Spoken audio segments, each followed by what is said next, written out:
Hey, I'm Danny from The Hook. I caught up with emo poster boy Chris Carrabba from Confessional while he was in town promoting the band's new album, The Shade of Poison Trees. It's a new acoustic version, kind of more mature and wiser, and it reverts back to his old roots. So have a look. So let's talk about having pieces of it, of you. You write these beautifully poignant, very emotive songs, and I feel like maybe you're giving yourself away in them. Yeah. Does it make you feel vulnerable? A little, yeah. I'm careful not to live any bit of my private life in public like many of my peers do. Maybe they have a license to do that because they aren't as expressive about their personal, their own, what's going on inside of them, you know, as much as I do. Maybe they do, I don't know, it's hard to tell, but all I know is that giving away so much in the songs has made me very protective of what I don't share, or what I'm not ready to share in a song yet. It's not always easy to share deep parts of yourself in a song.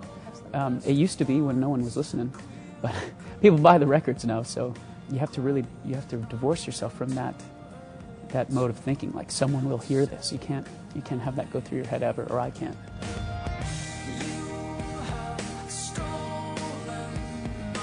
Have you ever withheld a song that you thought was maybe just too intimate for public? I have. Will we ever see them or hear them, rather? Sure. Well, I mean, hard to say. I mean, I've held things back, and I've put records in. I put songs in piles of piles and piles of songs that don't make records, and there can be a lot of reasons for that. Sometimes the songs stink. Sometimes they're just very raw. They strike an emotional nerve with me that I don't want to ignite that coil every single night in front of people. But going off and playing these songs in front of people is a whole different experience. So usually those songs that I've held back, it's because I've made the mistake of playing them in front of people before I released the record. So the decision had been made for me. I froze up and I was like, this is too much, I can't do it. You know?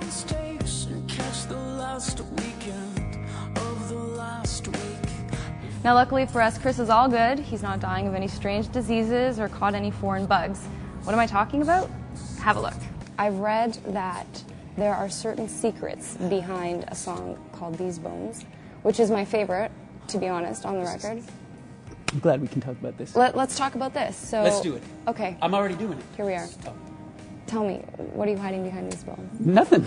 That's a hysterical, there's like a hysterical amount of like investigative journalism going on by just like my fan base, you know, like what they're trying to denote what each phrase means, and I mean I'm afraid to refute any of them for fear of angering them, because they're very heartfelt arguments of what this song is about. They're certain about it, and I don't want to screw it up for them. I would say that a couple of them have gotten it right, and a couple have gotten it so wildly wrong. And I mean, I will say this, like I, as far as I know, have no life-threatening disease whatsoever.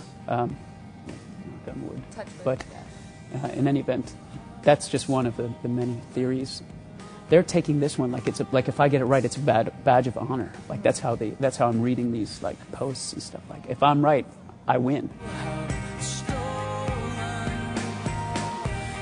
You have an incredible loyal fan base. They sing along amazingly at every concert. They're so supportive. Is it true you still get stage fright when you see them? Well, it's not when I see them. It's when I know they're out there and I haven't gone out yet. It's been nearly 10 years. And when I think about the scope of that and how it used to feel to go on stage, then I can say emphatically that I don't have stage fright anymore. Because if I compare that to what I had, like I've never stuttered in my life, and I find myself stuttering. Like this song's called, you know, I couldn't get it out. You know, it was just a rack of nerves. But I've come to learn a lot about that, as you do, you know, over 10 years. And I think it was that anxiety, that in a good way, that adrenaline pumping through your veins of like, I'm going to connect with this audience. Hey everybody, I'm Chris from Confessional, and you've been hooked.